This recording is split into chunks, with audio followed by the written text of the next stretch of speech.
স্বাগত সমসাময়িক বিষয় নিয়ে আমাদের নিয়মিত আয়োজন আপনার সঙ্গে অনুষ্ঠানে। আমাদের আজকের বিষয় ডেটা, বিজ্ঞান, প্রযুক্তি ও বাজার। এবং এই বিষয়ে কথা বলার জন্য আমরা আমন্ত্রণ জানিয়েছি ঢাকা বিশ্ববিদ্যালয়ের তথ্য প্রযুক্তি ইনস্টিটিউটের পরিচালক অধ্যাপক ডক্টর এবিএম মনিরুল ইসলাম, এবং আমাদের সঙ্গে অনলাইনে যুক্ত হবেন রবি অজিয়েটার executive vice president AKM Ziaul Haque. আমরা প্রথমেই স্যার আপনাকে স্বাগত জানাচ্ছি। আমরা আজকে যে বিষয়টার নাম দিয়েছিলাম ডেটা, বিজ্ঞান, প্রযুক্তি ও বাজার। এবং এই জায়গাটায় আমরা জানি যে পৃথিবী অনেক দূর এগিয়ে যাচ্ছে, পরিসংখ্যানগত জায়গায় ভারী হচ্ছে দুনিয়া প্রতিদিন। তার ব্যবহার নিয়ে নানা রকম সংকট তৈরি হচ্ছে, নতুন চ্যালেঞ্জ আসছে, সেগুলো বিশ্লেষণের নতুন নতুন জায়গা তৈরি হচ্ছে। সেখানে মানুষের নানা রকম সীমাবদ্ধতাও নিশ্চয়ই রয়েছে, সেগুলো পূরণের জায়গা তৈরি করছে হয়তো তথ্য প্রযুক্তি, কম্পিউটার সায়েন্স এগুলো। এবং এর ফলে এই পুরো বিষয়টা নিয়ে একটা বড় বাজারও তৈরি হচ্ছে। সব বিষয় নিয়ে একটু কথা বলছি। প্রথমে আপনার কাছে একটু জানতে চাই, ডেটা সায়েন্স এই শব্দটা বাংলাদেশে মানে তরুণদের অনেকের কাছেই পরিচিত, খুব জনমানুষে এখনও এই পরিমাণ বিস্তার লাভ করেনি। একটু সহজ করে বলবেন যে এইটার ডেটা সায়েন্স বলতে আসলে আমরা কী বুঝি, এবং এটার সাথে তথ্য প্রযুক্তি, পরিসংখ্যান, অন্য অন্য কিসের আসলে এক ধরনের ইন্টারকানেকশন রয়েছে? জি, ধন্যবাদ আপনাকে।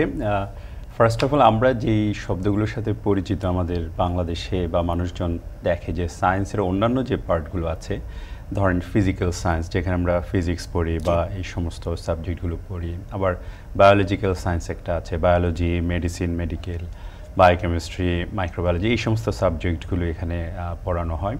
তো আবার একটা সোশ্যাল সায়েন্স যেখানে হচ্ছে যে সোশিওলজির যে সমস্ত জিনিস বা সোশ্যাল অ্যাসপেক্ট থেকে বিভিন্ন সাবজেক্ট আমাদের বিশ্ববিদ্যালয়গুলোতেও আছে। তো সেই তুলনায় ডেটা সায়েন্স জিনিসটা নতুন আমাদের দেশের প্রেক্ষাপটে, যদিও ওয়ার্ল্ড এটি বেশ অনেক আগে থেকেই হচ্ছে যে ব্যবহৃত হচ্ছে।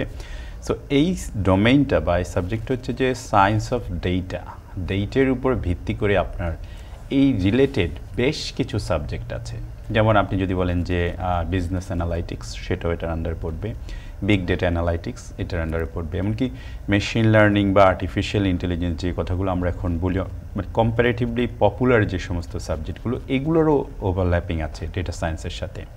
আর হচ্ছে ডেটা ভিজুয়ালাইজেশন, আমরা ডেটাটাকে শো করা, ডিসপ্লে করা, বিভিন্ন ধরনের ড্যাশবোর্ড থাকে সেখানে মানুষ যাতে সহজে বুঝতে পারে, এই জিনিসগুলো কিন্তু পড়াশোনা করতে হয়। এই জিনিসগুলো অনেক বলবো যে একটা স্ট্যান্ডার্ড সাবজেক্ট বা ডিসিপ্লিন, যেখানে বেশ কিছু অ্যানালাইসিসের ব্যাপার আছে। এবং বিজনেসে মনে হয় খুব বেশি পরিচিত আমাদের দেশের মানুষ যে বিজনেস ইন্টেলিজেন্স, যেটা বিআই যেটাকে আমরা বলি, আর এটা বিজনেস অ্যানালাইটিক্স আমরা বলি। তো এই সমস্ত সাবজেক্টগুলো সবগুলো হচ্ছে আপনার এই ডেটা সায়েন্সের আন্ডারে পড়বে। তবে একটু যদি হিস্ট্রিক্যালি বলি, জিনিসটি আসলে মূলত স্ট্যাটিস্টিক্যাল অ্যাপ্রোচ বা স্ট্যাটিস্টিক্স দিয়ে আমরা এই যাবৎ বা বেশ কিছু বছর যুগ এর কাজগুলো করা হতো। এখন যেহেতু কম্পিউটার সায়েন্স বা কম্পিউটিং বা ইনফরমেশন টেকনোলজিটা চলে এসেছে, কম্পিউট করার পাওয়ারটা বেড়ে গেছে। সো যে জিনিসটা আগে করা যেত না শুধু স্ট্যাটিস্টিক্যাল অ্যানালাইসিস দিয়ে বা টুলস টেকনিক্স দিয়ে, সেটি এখন কিন্তু করা যাচ্ছে, কারণ অনেক বড় ডেটা। অবশ্য এটু ঠিক যে এখন আমাদের ডিজিটাল ওয়ার্ল্ডে যে পরিমাণ ডেটা তৈরি হচ্ছে, প্রতিনিয়ত প্রডিউস হচ্ছে, এটি আগে ছিল না। কিন্তু তা আমার যদি কম্পিউটিং ক্যাপাবিলিটি না বাড়তো, শুধু ডেটা তৈরি হতো, আমি কিন্তু ওই জিনিসটা হচ্ছে হ্যান্ডেল করতে পারতাম না। তখন আমরা লাকি যে কম্পিউটিং ক্যাপাবিলিটি বা কম্পিউটার, একটা মোবাইলে যে পরিমাণ পাওয়ার থাকে কম্পিউট করা, প্রসেস করার, সেটি ধরেন যে আজ থেকে কয়েক বছর আগে একটা বড় কম্পিউটারে ছিল না। সো সাথে সাথে আমাদের কম্পিউটিং ক্যাপাসিটি বা গণনা করার যে ক্ষমতা মেশিনের, সেটিও বেড়েছে, ডেটাও বেড়েছে, যার ফলে এই ডিসিপ্লিনটা এখন বেশি জনপ্রিয়তা লাভ করা শুরু করেছে আসলে। কিন্তু সেক্ষেত্রে যতই যন্ত্রর প্রভাব থাকে, কিন্তু তাকে নিয়ন্ত্রণ করে শেষ পর্যন্ত মানুষ। মানুষকে দক্ষ হয়ে উঠতে হয়। সেই দক্ষতা অর্জনের একটা ধাপে বা একটা পর্যায়ে আমরা দেখছি যে রাজধানীতে একটা ডেটা ম্যারাথনের আয়োজন করা হচ্ছে, যেটা মূলত এক ধরনের প্রতিযোগিতা, এক ধরনের অলিম্পিয়াডের মতো আসলে মূলত।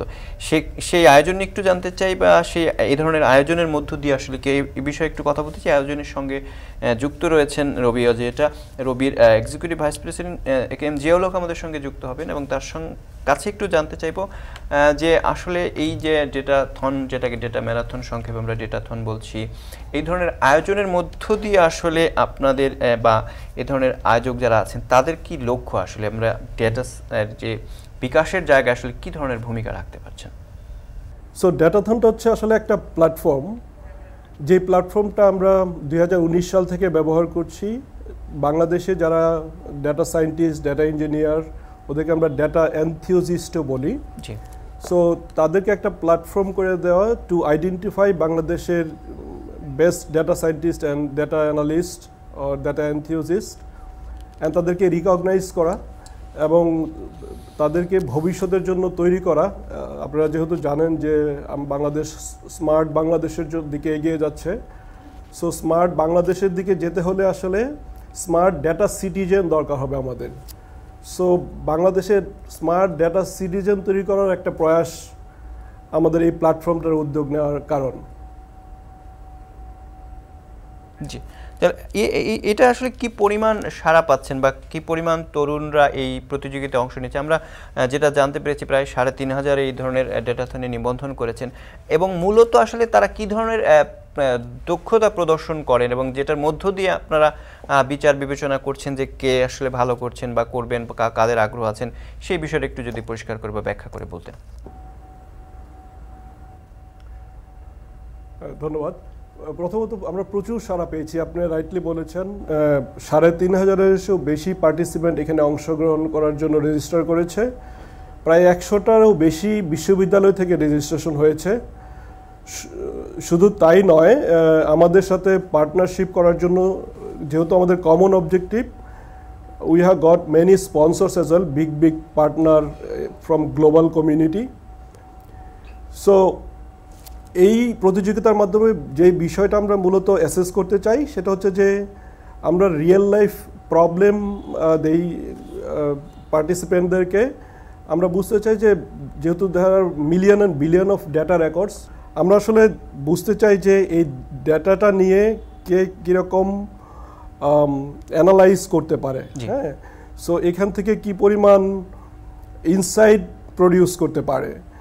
সো এই যে ইনসাইট, সেটা আসলে মানুষের হিউম্যান লাইফকে আরেকটু উন্নততর করার জন্য, ব্যবসাকে আরেকটু উন্নততর করার জন্য আমাদের সমস্ত সেক্টরেই এই দক্ষতাটা কাজে লাগলে, সো এই প্রতিযোগিতার মধ্যে আমরা বোঝার চেষ্টা করছি কার এই দক্ষতাটা বেশি আছে, সে কত স্মার্টলি একটা ডেটাকে বুঝতে পারে এবং ডেটা থেকে ইনসাইট জেনারেট করতে পারে।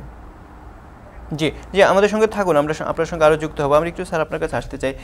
উনি বলছিলেন যে বিভিন্ন ক্ষেত্রে যে ইনসাইটগুলো তৈরি করা, মানে আমি দক্ষতাগুলো তৈরি করা, সেক্ষেত্রে ব্যবসার কথা বলছেন। এর বাইরেও আমরা যদি, নিশ্চয়ই ব্যবসা একটা বিষয়, একাডেমিক সাইডেও তো আসলে ডেটা সায়েন্সের ব্যবহার আছে। আসলে ঠিক কোন কোন জায়গায় এর ব্যবহারটা আসলে হতে পারে এবং হচ্ছে আসলে? এইটা আসলে আপনি যদি উত্তরটা এভাবে দিই যে এমন কোনো জায়গা নেই যেখানে ব্যবহার হচ্ছে না। আমি মানুষের জন্য যদি সহজ করে বলি, ক্রিকেট খেলায় পরবর্তীতে কে বল করবে এই জিনিসটা কিন্তু দেখবেন যে কম্পিউটার নিয়ে বসে থাকে কোচরা, ওনারা কিন্তু অ্যানালাইজ করে যে এখন এই ব্যাটসম্যানের এগেনস্টে, এই দলের এগেনস্টে আমার কোন বোলারটাকে আমি এখন ব্যবহার করলে ইমিডিয়েট পারফরম্যান্সের ভিত্তিতেও কি চেঞ্জ আসতে পারে। আপনি মানে টসে জিতে কি নেবেন সেটাতেও এই ডেটা অ্যানালাইসিস ভূমিকা রাখে। আপনি মেট্রো রেলের স্টেশনগুলো কোন জায়গায় বসাবেন সেটা আমরা ডেটা ড্রিভেন ডিসিশনের কথা বলি। আপনি এখন কিন্তু আর মানুষের আগে একটা কী হতো যে এক্সপিরিয়েন্সের উপর বেস করে আমরা জিজ্ঞেস করতাম কোথায় এইখানে স্টেশনটা বসলে ভালো হবে, এখন কিন্তু সেভাবে করা হয় না। ডেটা ড্রিভেন ডিসিশন মানে হচ্ছে আমার কাছে এখন যেটা বললাম যে প্রচুর ডেটা জেনারেট হচ্ছে। আপনি কিন্তু জানেন যে মানুষজন কোথায় অফিস শেষে হচ্ছে ভিড় করে, কারণ তাদের মোবাইল ডেটাটা আছে।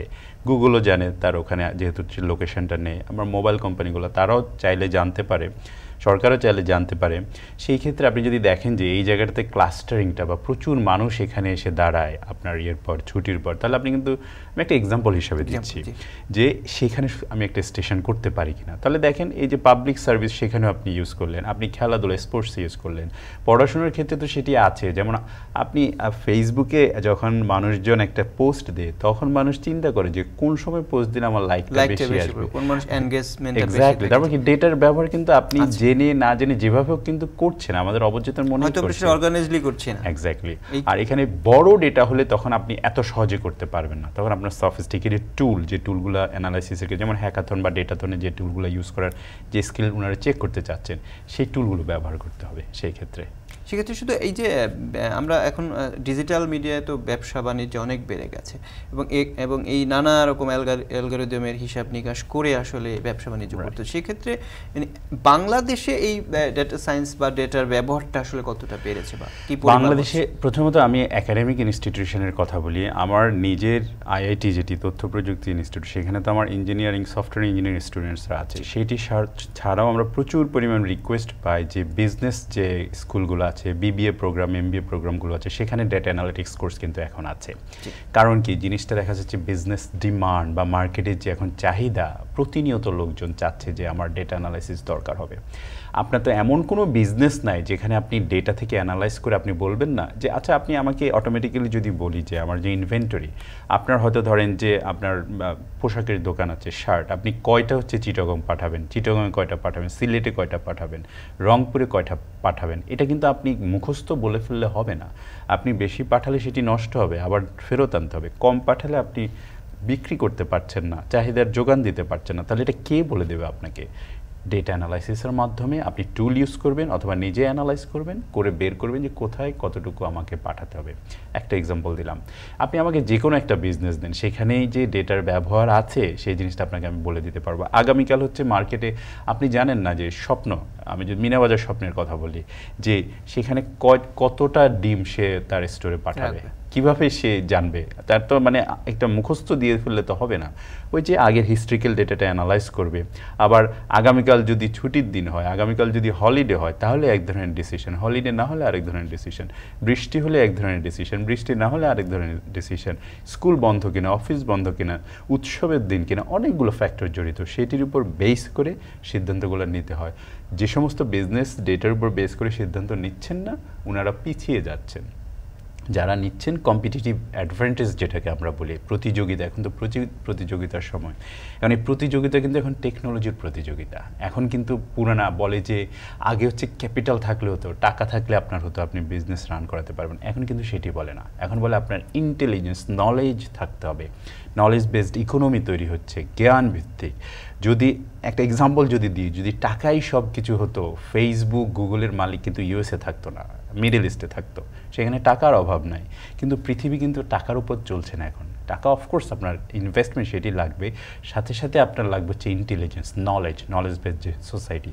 যে ডেটার কথা বলছি সে কিন্তু আমাকে ইন্টেলিজেন্সই প্রোভাইড করে। সাবজেক্টের নামই বিজনেস ইন্টেলিজেন্স, যে আপনাকে সেখান থেকে ইনসাইট দেবে, ইনফরমেশন দেবে। দেখেন, এই জিনিস করলে আপনার এই প্রফিট, এই জিনিস করলে এই লস, এই জিনিস করলে আপনার এই হবে, এই জিনিস করলে ওই হবে। সেখান থেকে আপনি ডিসিশন নেবে। একটা খুব গুরুত্বপূর্ণ কথা বলেছেন, সব কি মেশিন বা ডেটা করে দিচ্ছেন? না, দিন শেষে ওই মানুষকেই সেটা টিউন করতে হয়, দেখতে হয়। এগুলো একটা টুল মানুষকে হেল্প করার জন্য, ডিসিশন মেক করার জন্য, ভেরি পাওয়ারফুল, শক্তিশালী টুলটা ইউজ করতে হবে। আবার সাথে সাথে মানুষকেও তার বুদ্ধি, তার যে চিন্তা চেতনা, বিবেচনা, সেটা ব্যবহার করতে হবে। জি, আমরা এই বিষয়ে আপনার কাছে আরও জানতে চাই এবং একটা বিষয়ে আমরা একটা ছোট বিরতি নিয়ে আসতে চাই। বিরতির পরে আপনার কাছে একটু ডিটেলস জানতে চাই। এটা হচ্ছে আপনি যে বিগ ডাটার কথা বলছেন, সেইটার সাথে আমরা প্রচলিত বা মানে এর মূলত কোনো তফাৎ রয়েছে মানে সেটার ডিল করার বিষয়ে বিশেষ কোনো জায়গা রয়েছে কিনা সে বিষয়ে আমরা আলাপ করবো। একটা ছোট্ট বিরতি নিয়ে আসছি, বিরতির পরে।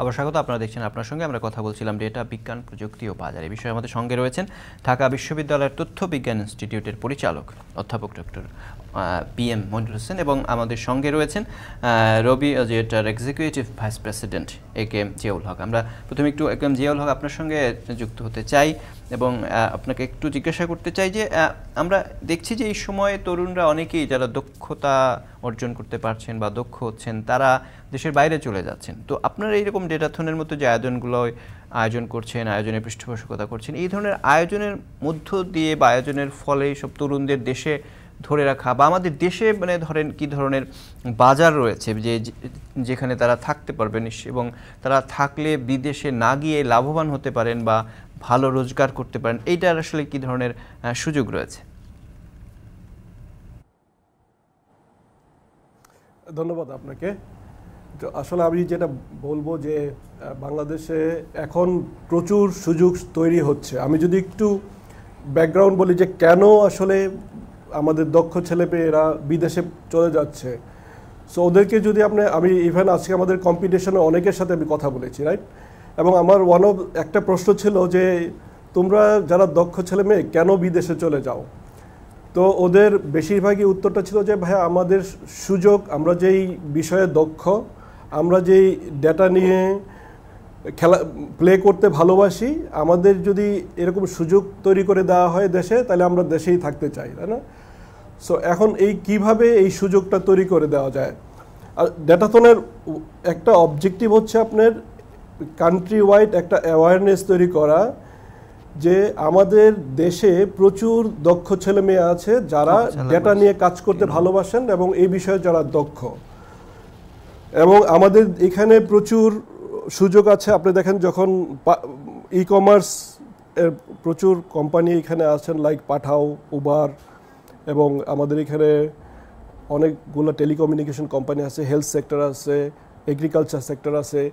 সবাইকে বোঝানো যে সবার মধ্যে একটা অ্যাওয়ারনেস তৈরি করা যে ডেটা দিয়ে মানুষের লাইফকে কীভাবে আরেকটু ইমপ্রুভ করা যায়, ডেটা আপনারা কীভাবে আপনার যার সেক্টরে প্রচুর ইউজ করতে পারেন, এবং এই ডেটা ব্যবহারের জন্য কী পরিমাণ দক্ষ জনশক্তি বাংলাদেশে আছে। এই যে একটা প্ল্যাটফর্মের মধ্যে দিয়ে আমরা সবাইকে অ্যাওয়ার করে দিচ্ছি, ট্যালেন্ট পুল আইডেন্টিফাই করে দিচ্ছি, so that every sector, be it retail, be it agriculture, be it medical, be it telecommunication. So আমাদের দেশে কিন্তু সুযোগ আছে, প্রচুর সেক্টরস আছে যেখানে এই ডেটা ড্রিভেন ডিসিশন যেটাকে আমরা বলি, ডেটাকে ব্যবহার করে তাদের শুধু ব্যবসা না, মানুষের জীবনযাত্রার মান উন্নয়ন করতে পারে। সো এই জন্য আমি বলবো যে আপনি যে প্রশ্নটি করেছেন, এই ডেটাথনের মধ্যে আসলে মাধ্যমে আমরা সেই জায়গাটাই, সেই ক্ষেত্রটাই তৈরি করতে চাচ্ছি আসলে, এবং এই কালচারটা তৈরি করতে চাচ্ছি আমরা সারা বাংলাদেশে। জিয়াউল হক, আপনাকে ধন্যবাদ, আপনি আমাদের সঙ্গে যুক্ত হয়ে আপনার আজকে ডেটাথন এবং ওভারঅল ডেটা সায়েন্সের অনেক বিষয় আমাদের সঙ্গে শেয়ার করার জন্য। নিশ্চয়ই আমরা চাইবো যে এরকম আয়োজনে আপনার সঙ্গেই থাকবেন এবং বাংলাদেশের ডেটা ইন্ডাস্ট্রির বিকাশের ক্ষেত্রে ভূমিকা রাখবেন। আমরা যুক্ত ছিলাম, আমাদের সঙ্গে ছিলেন রবির এক্সিকিউটিভ ভাইস প্রেসিডেন্ট। স্যার, আপনার কাছে একটু জানতে চাই যে উনি বলছিলেন যে অনেকগুলো, আমরা দুটো বিষয় আলোচনা করছিলাম। একটা হচ্ছে যে দেশের তরুণরা অনেকে বাইরে চলে যাচ্ছেন, মানে আমাদের দেশে আসলে মানে পড়াশোনার জায়গাটা আসলে কোথায়? প্রথমত আপনাকে একটু জানতে চাই যে এই বিষয়ে যারা মানে পড়াশোনা করেন তাদের জন্য এখন পর্যন্ত একাডেমিক ফিল্ড বা প্র্যাকটিক্যাল ফিল্ডের কী রয়েছে আসলে? এইটা ধরেন যে আমরা যে কম্পিউটার সায়েন্স, বাংলাদেশে অনেকগুলো বিশ্ববিদ্যালয়ে কিন্তু কম্পিউটার সায়েন্স আছে, বা এখন software engineering, information technology, ICT, এই ধরনের যে তথ্য প্রযুক্তি সংশ্লিষ্ট যে সমস্ত সাবজেক্ট আছে সেগুলোতে একাধিক আসলে কোর্স থাকে data science related. Machine learning কোর্সটা এখন থাকে, বা ডেটা অ্যানালাইটিক্স কোর্সটা থাকে, এমনকি বিজনেসের কথা যেটা বললাম, বিজনেস ফ্যাকাল্টিতেও এখন অলমোস্ট সব বিবিএ প্রোগ্রামে, এমবিএ প্রোগ্রামে এই ডেটা নিয়ে কোনো না কোনো কোর্স আছেই। এমনকি আমি তো এরকমও দেখি যে ইঞ্জিনিয়ারিং বা তথ্য প্রযুক্তিতে হয়তো বিগ ডেটা অ্যানালিটিক্স কোর্স নেই, কিন্তু সেটা ঠিকই হচ্ছে যে বিবিএর একটা কোর্সে কিন্তু সেটা আছে। তার মানে কি বিশ্ববিদ্যালয়গুলোতে এই রিলেটেড কিন্তু পড়াশোনা আছে বা পড়াশোনা হচ্ছে, কিন্তু সাথে সাথে এটাও দেখতে হবে যে আমার ইন্ডাস্ট্রি সেটিকে গ্রহণ করছে কিনা। এই যে একটা কালচার তৈরি হওয়া, আপনি শুধু বিশ্ববিদ্যালয় থেকে পড়িয়ে ফেললেন এটার মানে এই না যে দেশে একটা কালচার তৈরি হয়ে গেছে। কালচারটা অনেক ক্ষেত্রে তৈরি হয় যে ওই যে পিয়ার, মানে পাশের কম্পিটিশনে যারা আছে তাদেরকে দেখে, যখন দেখে যে এই বিজনেসটা এরা এত টাকা প্রফিট করছে, এত ভালো করছে, আমি কেন পারছি না, তার সাথে আমার কি পার্থক্য? এমনও হতে পারে আমার হিস্ট্রি তার থেকে বেশি, কম্পিটিটর কোম্পানির থেকে আমার ইনভেস্টমেন্ট বেশি, আমার কোয়ালিফাইড লোকজনও বেশি, তাও কেন পারছি না? তখন গিয়ে হয়তো দেখে যে ওই যে টেকনোলজি ওনাকে হেল্প করছেন। এবং কম্পিটিটিভ অ্যাডভান্টেজ যেটা বিজনেস টার্মে বলে, যে প্রতিযোগিতায় এগিয়ে থাকার জন্য সুবিধা পাওয়ার ক্ষেত্রে এখন টেকনোলজির ব্যবহার একেবারে সিগনিফিকেন্ট, মানে একেবারে টপে আছে এখন। যে যত বেশি, এবং ইনোভেশনগুলো এখনও অনেক ক্ষেত্রে টেকনোলজি নির্ভর। বিশেষ করে আমরা যে স্মার্ট বাংলাদেশের কথা বলছি, যে স্মার্ট ইকোনমির কথা বলছি, ব্যবসা বাণিজ্যে আপনি যদি এই প্রযুক্তিগুলো নিয়ে আসতে না পারেন, ডেফিনেটলি পিছিয়ে যাবেন। আমার তো পিছিয়ে যাবেন কি, নিশ্চিহ্ন হয়ে যাচ্ছে। আমরা ছোটোবেলায় দেখতাম যে ফিল্ম কোম্পানিগুলো দেখতাম, যেখানে ছবি তুলতাম, সেই কোম্পানিগুলো নেই, কিন্তু তারা কিন্তু হারিয়ে গেছে। বিশ্বের নামকরা যে নিউজ পেপার, তারা হারিয়ে গেছে, কারণ হচ্ছে এখানে পেপার চলে এসেছে। নোকিয়ার মতো কোম্পানি পৃথিবী থেকে যে খাপ খাওয়াতে পারে না দেখে তারা চেঞ্জ হয়ে গেছে, অন্য জায়গায় চলে গেছে। তার মানে কি আপনি টিকে থাকার জন্যই আপনার মানে এটা আপনার কাছে আর এখন আর অপশন নেই যে আমার দেখি ইউজ করে দেখি করলে করলাম না এটা করলে এক না। ধরনের ধরা যায় প্রতি মুহূর্তের অ্যানালাইসিস, কারণ আপনার প্রত্যেকটা মুহূর্তের অ্যানালাইসিস আপনাকে বলে দেবে যে আপনার পরবর্তী যেটাকে রিয়েল টাইম অ্যানালাইসিস আমরা বলি, যে একেবারে লাইভ অ্যানালাইসিসের মাধ্যমে আপনাকে বলে দিতে হয়। হ্যাঁ, এখন বাংলাদেশের সব কোম্পানির সব ইনফ্রাস্ট্রাকচার ওই জিনিসটা তৈরি হয় না এখনো, কিন্তু হচ্ছে। মানে পার্সেন্টেজের হিসাবে যে বেশ কয়েকটা প্রতিষ্ঠান, যেমন আমরা যেটা দেখলাম যে রবিতে এই ধরনের একটা প্রোগ্রাম করছে, ওনারা বেশ কিছুদিন ধরে করছেন, সেগুলো পজিটিভ। সেগুলোতে হচ্ছে যে আপনার এই কালচারটা গ্রো হয়। বিগ ডেটার ক্ষেত্রে যে আমাদের যে একাডেমিক প্রতিষ্ঠানগুলো আছে, তারা যে এখন পর্যন্ত তাদের যে একাডেমিক অ্যাটমসফিয়ার বা পড়াশোনার যে ধরনের জায়গাগুলো, সেই জায়গায় তারা কি পরিমাণ সাপোর্ট তৈরি করতে পারছেন? কারণ বিগ ডেটার ক্ষেত্রে যদি সাপোর্ট ওইভাবে তৈরি করা না যায় বা অ্যানালাইসিসের যে টুলসগুলো, সেটা আমাদের একাডেমিক জায়গাগুলো যথেষ্ট রয়েছে কিনা? সেটি রয়েছে। বিগ ডেটার ক্ষেত্রে যেটি হয় যে প্রচলিত যে প্রযুক্তি তার থেকে একটু আলাদা বিগ ডেটার যে টেকনিক্স অথবা টুল। তো এটি আপনি ট্রেডিশনাল যে পড়াশোনা যে অ্যানালিটিক্স করি সেটির মাধ্যমে পারবেন না। এটার জন্য আপনাদেরকে ইনফ্রাস্ট্রাকচার আমাদেরকে তৈরি করতে হয় আলাদা। ধরেন যে একসাথে অনেকগুলো কম্পিউটার ক্লাস্টার বলি আমরা, ক্লাস্টার করে তারপর সেখানে প্রসেসিংটা করতে হয়। সেটির ক্ষেত্রে আমরা নর্মাল যে ডেটা অ্যানালিটিক্স সেটা অনেক ক্ষেত্রে এক্সেল দিয়ে বা আমাদের প্রচলিত স্পেসেস দিয়ে করে ফেলতে পারি, কিন্তু বিগ ডেটার ক্ষেত্রে সেটি দিয়ে করতে পারবেন না। সেটির জন্য আমাদেরকে আলাদা সফিস্টিকেটেড টুল আছে, সেটি ব্যবহার করতে হয়।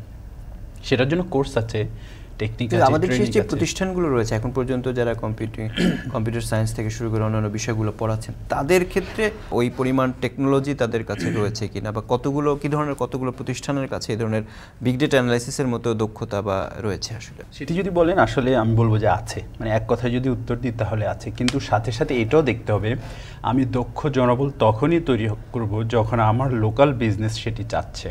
জি, আমার লোকাল বিজনেস খুব বেশি বিগ ডেটা অ্যানালিটিক্স করছে না, এই মুহূর্তে করছে না, কিন্তু খুব দ্রুতই করতে হবে।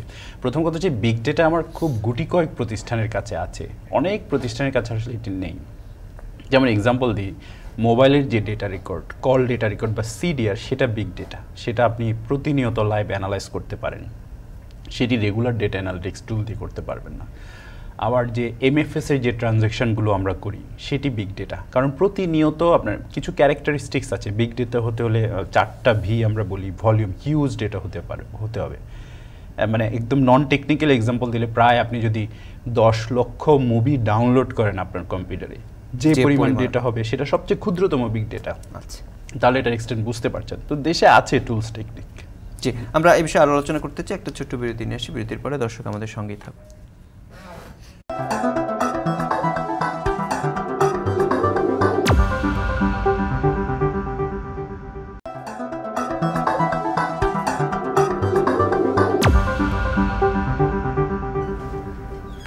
আবার স্বাগত, আপনারা দেখছেন আপনার সঙ্গে। আমরা কথা বলছিলাম ডেটা বিজ্ঞান, প্রযুক্তি ও বাজার। আমাদের সঙ্গে রয়েছেন ঢাকা বিশ্ববিদ্যালয়ের তথ্য প্রযুক্তি ইনস্টিটিউটের পরিচালক অধ্যাপক doctor PM Moinul Hossain. Sir, আমরা আলোচনা করছিলাম একটা বিষয় যে বাংলাদেশের যদি আমরা ধরি ডিজিটাল মার্কেটিং তো রয়েছে, আমাদের অনলাইন ভিত্তিক ব্যবসা, এর বাইরেও ধরেন এগ্রিকালচার একটা বড় জায়গা রয়েছে, কিংবা হেলথ সেক্টর একটা বড় জায়গা রয়েছে। এরকম জনসম্পৃক্ত যে জায়গাগুলো রয়েছে, সেখানে এই ধরনের ডেটা অ্যানালাইসিসের জায়গাগুলো আসলে কতটা বিকশিত হয়েছে, এবং আসলে নিশ্চয়ই এই ধরনের ক্ষেত্রে যদি আমরা ডেটাকে আরও ভালোভাবে অ্যানালাইসিস করতে পারি, যেটা বলছেন বারবার, জীবন সহজ করার ক্ষেত্রে ভূমিকা রাখতে পারি, সেই ক্ষেত্রে আমরা কতটা অগ্রগতি অর্জন করেছি বা আমাদের আসলে কী করার রয়েছে? আপনি যে সেক্টরগুলোর কথা বললেন, এগুলোর সাথে ডেটা অ্যানালাইসিসকে অ্যাড করে কিছু নামও এসেছে। যেমন আমরা বলি যে agrotech, edutech, health tech, fintech. এই ফিন্যান্সের সাথে টেকনোলজির সংমিশ্রণে ফিনটেক, হেলথের সাথে টেকনোলজির সংমিশ্রণে হেলথ টেক, এডুকেশনের সাথে এডুটেক, এগ্রোটেক, এগ্রিকালচারের সাথে। কেন এসেছে? কারণ আমি এই টেকনোলজিগুলোর একটা বিশাল অংশ হচ্ছে, ফিনটেকের একটা বিশাল অংশ হচ্ছে আপনি ডেটা বিশ্লেষণ করে তারপর ডিসিশন দেয়। আপনাকে লোন দেবে কি দেবে না সেটাও ডেটা অ্যানালিসিসের মাধ্যমে করা হয়। আপনার রেট কত হবে লোনের, সেটাও ডেটা অ্যানালিসিসের মাধ্যমে। আপনাকে কত টাকা দেবে বা দেবে না, ডেটা অ্যানালিসিসের মাধ্যমে নির্ধারণ করা হয়ে থাকে। তারপর ধরেন যে এগ্রিকালচারের ক্ষেত্রে আপনার এখন তো ওই যে আইওটি বলি আমরা, ইন্টারনেট অফ থিংস, হ্যাঁ, সেখানে প্রচুর সেন্সর বসানো থাকে, ফিল্ডে হতে পারে অথবা ইনফ্যাক্ট আপনি প্রতিদিন এখন রিপোর্ট আসে দেখবেন যে এয়ার কোয়ালিটি ঢাকা শহরের বাতাসের মান আজকে এত বা গতকালকে দিক খারাপ ভালো কীভাবে করে, কারণ সেন্সর বসানো আছে, সে প্রতিনিয়ত মনিটর করছে মানে ডেটা কালেক্ট করছে। ডেটা সায়েন্সের অ্যানালাইসিস একেবারে পরে আসে, প্রথম কাজ processing, pre processing, data collect করে, ডেটা কালেকশন অফকোর্স, দেন হচ্ছে সেটাকে প্রি প্রসেস করা, কারণ ডেটাগুলো সঠিক আকারে থাকে না বা যে ফরম্যাটে থাকার কথা সেই ফরম্যাটে থাকে না। কম্পিউটার তো যা খুশি তার ডাটাকে প্রসেস করতে পারবে না, কম্পিউটারকে কম্পিউটারের মতো রেডি করে দিতে হবে। ওই রেডি করা অংশটাকে বলে প্রি প্রসেসিং বা প্রসেসিং। প্রি প্রসেসিংয়ের পরে প্রসেসিং হবে, দেন ইনসাইটটা আমার জন্য ডিসিশনটা আসবে। সো প্রথম পার্ট যেটা ডেটা কালেকশন, সেটার জন্যই এই আইওটি ডিভাইসগুলোর কথা বলি বা সেন্সরগুলোর কথা বলছি।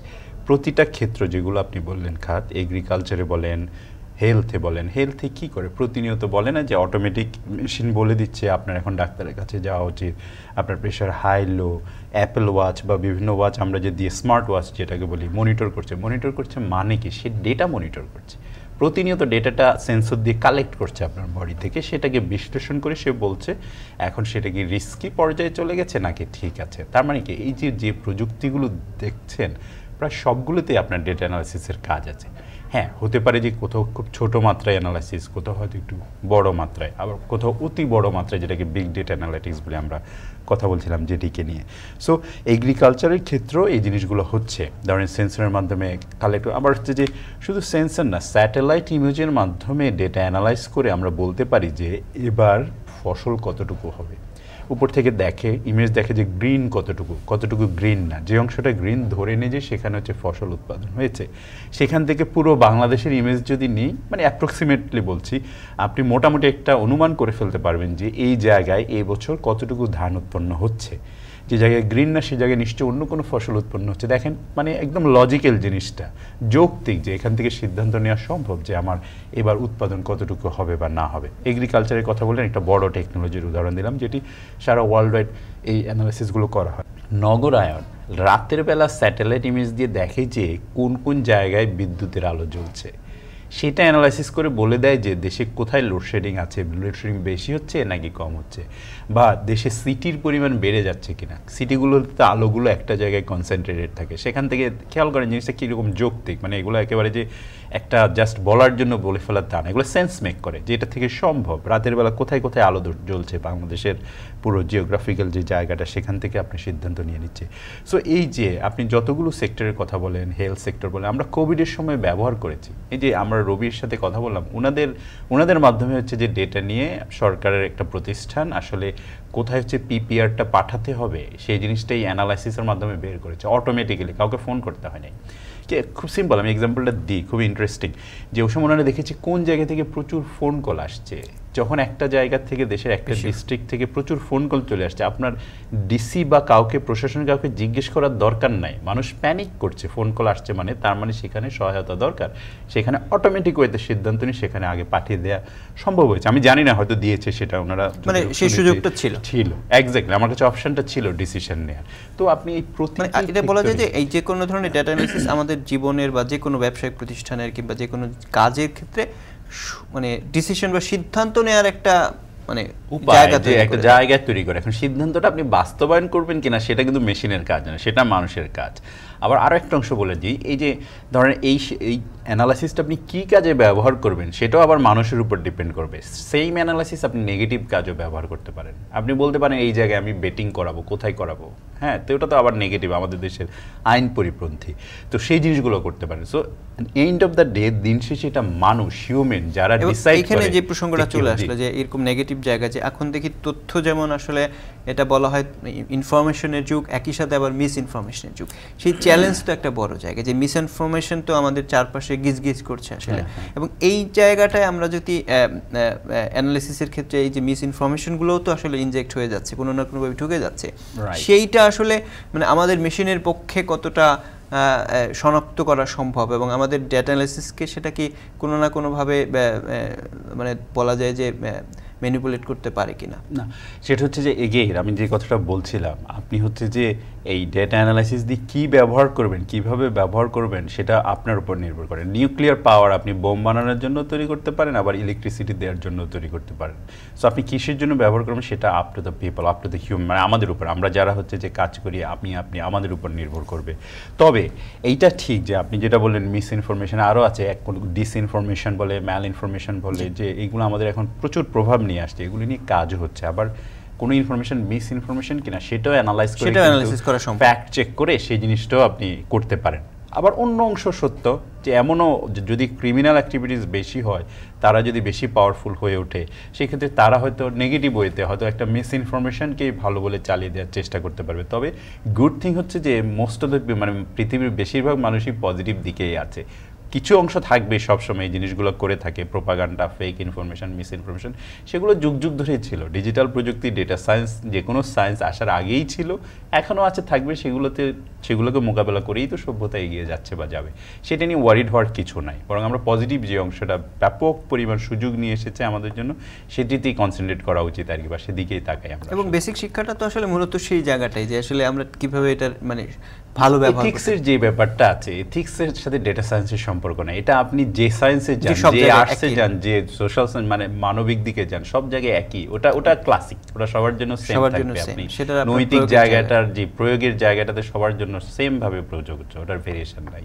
জি, কিন্তু একটা আমরা একটু জানতে চাই যে আপনার এই তারপরও আমরা যদি চিন্তা করি যে এখন প্রচুর পরিমাণে যেহেতু অপতথ্য কিংবা মিস ইনফরমেশন, ডিসইনফরমেশন কিংবা ম্যাল ইনফরমেশন আসছে, সেটাকে এক ধরনের ফিল্টার করার কি কোনো ধরনের প্রযুক্তিগত জায়গা আমাদের ডেভেলপ হচ্ছে কিনা, বিশেষ করে ডেটা অ্যানালাইসিসের ক্ষেত্রে? জি, হচ্ছে। এখানে দুই ধরনের অ্যাপ্রোচ আছে। একটা হচ্ছে যে ম্যানুয়াল অ্যাপ্রোচ, যেটা মানুষকে আপনার কাছে একটা তথ্য আসলো, সাথে সাথে আপনি এটাকে কোনো ধরনের ভেরিফিকেশন ছাড়াই, কোনো ধরনের চেক ছাড়াই নিজেও শেয়ার করে রাখলেন। একটা স্লোগান আছে সরকারের থেকেই দেয়া মোটামুটি, যে ধরেন যে ভাবিয়া করিও ক্লিক, করিয়া ভাবিও না। যে আপনি অথবা শেয়ার করার ক্ষেত্রে ভাবিয়া করিও শেয়ার, মানে করিয়া ভাবিও না। হ্যাঁ, ওই কারণ হচ্ছে কি, মানে আপনি হুট করে একটা জিনিস দেখলেন, আজকে দেখলাম যে হয়তো আমাদের কোনো একটা বিশেষ করে সেলিব্রিটি যারা প্লেয়ার, ক্রিকেটার, ওনাদের নামে এই জিনিসগুলো বেশি হয়, হ্যাঁ, করে হুট করে সবাই শেয়ার করে দিচ্ছে। কিন্তু এই নিউজটা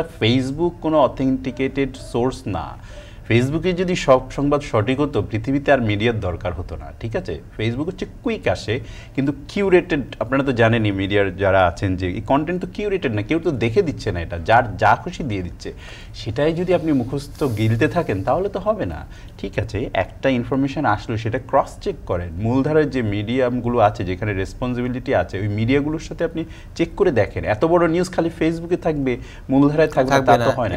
এতটুকু সেন্স খরচ করা উচিত সবার। এটা গেল হচ্ছে যে যেটা বিহেভিয়ারাল অ্যাপ্রোচ থেকে মানুষ যেটা করবে। আর টেকনিক্যাল অ্যাপ্রোচ থেকেও বেশ কিছু সফটওয়্যার আছে, বেশ কিছু ফ্যাক্ট চেকিংয়ের সাইট আছে, সেখান থেকেও চেক করা যায়। তবে আমাদের দেশে খুব কম সাইট এটা নিয়ে কাজ করে। বিশেষ করে ল্যাঙ্গুয়েজের একটা ব্যাপার আছে। ইংলিশের জন্য হলে আপনি অ্যাভেলেবেল পাবেন, ওয়ার্ল্ড ওয়াইড ল্যাঙ্গুয়েজ, ওখানে অনেক টেকনোলজি আছে, বাংলাতেও আছে, বেশ কয়েকটা প্রতিষ্ঠানও কাজ করছে, কিন্তু এগুলো আরও নিশ্চয়ই আমরা আরও আলোচনা করতে চাই। আর একটা ছোট্ট বিরতির সময় হলো, ছোট্ট বিরতি নিচ্ছি। দর্শক আমাদের সঙ্গে থাকুন।